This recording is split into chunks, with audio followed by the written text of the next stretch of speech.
আমার মা হিসেবে তারা আমি অনেক রেসপেক্ট করি, তার আমি খারাপ কথা বলতে চাইতেছি না। আপনারা মানে বারবার একই কথা বলতেছেন যে তার বিয়ে নিয়ে আপনাদের উঠাপড়া লেগে গেছেন। তার বিয়ে নিয়ে তো আমাদের কোনো প্রবলেম ছিল না, এটা কখনো আমরা বলি নাই যে তার বিয়ে নিয়ে আমাদের প্রবলেম। আমাদের মূল প্রবলেম ছিল আব্বুর কবরটা যেন সে না বিক্রি করে, সেকেন্ড আমাদের বাসাটা যেন দখল না করে। এটাই আমাদের মেইন প্রবলেম। বাট আপনারা প্রবলেম বানিয়ে ফেলছেন, যেমন সে আরেকজনের বিয়ে করছে, এটা নিয়ে তো আমাদের কোনো প্রবলেম নাই।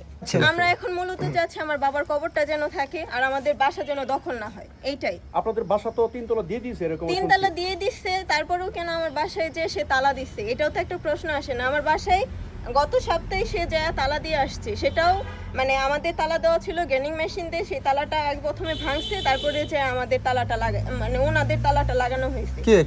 আমার মা। পুলিশ আসছে, পুলিশ এসে তদন্ত করছে, পুলিশের সামনেই সে তালাটা খুলে দিছে। এখনো কি তালা অবস্থায় আছে কিনা? হ্যাঁ, এখন আমাদের তালা দেওয়া, কিন্তু পুলিশ আসার পরে সে তালাটা খুলে দিছে। পুলিশ আসার পর আপনার মা কি বলেছে? পুলিশ আসার পর শুরুতেই বলছিল যে সে কোনো তালা খুলবে না, এটা আমার বাসা, আমি এই বাসাতে অন্য কাউরে থাকতে দিব না। বাট পুলিশ অনেকবার রিকোয়েস্ট করার পরে সে তালাটা খুলে দিয়েছে। আচ্ছা, আপনার যে বাসাটি থেকে বাইরে আনার জন্য যে রাস্তাটি, এটা কি 18 শতক জমির মধ্যেই নাকি? এটাও আমার মা 18 শতাংশ জমির মধ্যেই করে। আচ্ছা, এই জমিটা কি বিক্রি করে দিয়েছে নাকি? জি, এটাও বিক্রি করে দিয়েছে। ওই যে বিশ্বাস না হলে ওখানে সাইনবোর্ড আছে, আপনারা দেখতে পারেন। কার কাছে বিক্রি করেছে যদি একটু বলেন? এটা হচ্ছে আমাদের এলাকারই মানুষ, আতিকার হারুন নামে। আচ্ছা, আমরা যতটুকু এই এলাকায় এসে শুনতে পেরেছি যে আপনাদের এই জমি নিয়ে ঝামেলা থাকার কারণে প্রভাবশালী একজন ব্যক্তির কাছে আপনাদের এই সম্পত্তিটি বিক্রি করেছে, যেন আপনারা তাকে কিছু না বলতে পারে। এটা আসলে কতটুকু সত্য? এখন মানে ভাই, যার কাছে বিক্রি করছে সে এখন প্রভাবশালী হোক বা না হোক, যে জমিটা নিছে তার নিয়ে তো আমাদের কিছু বলার নাই। সে নিয়ে থাকলে সে টাকা দিয়ে নিছে, তার জমিনে সে থাকবে। আমার মার সম্পর্কে মানে মার সাথে সম্পর্ক যতটাই যেমনই হোক না কেন, সে আলাদা থাকতে চাইতেছে, আলাদা থাকতেছে। সো এখানে আমাদের কিছু বলার নাই। আপনার মা কতদিন যাবত বিয়ে করে এই স্বামীর সাথে থাকছে? আর কি 2 বছরের উপরে হবে। 2 বছরের উপরে। আপনাদের সাথে বিয়ে করার পর কেমন আচরণ দেখতে আমাদের সাথে পেরেছেন? বিয়ে করে আমরা তো নরমালি জানতামই না তার বিয়ে হয়েছে, এক সপ্তাহ পরে জানতে পারছি। এরপর থেকে ওনার সাথে আমাদের কোনো সম্পর্ক মোটামুটি অনেক ভাবেই কথাবার্তা হয় না।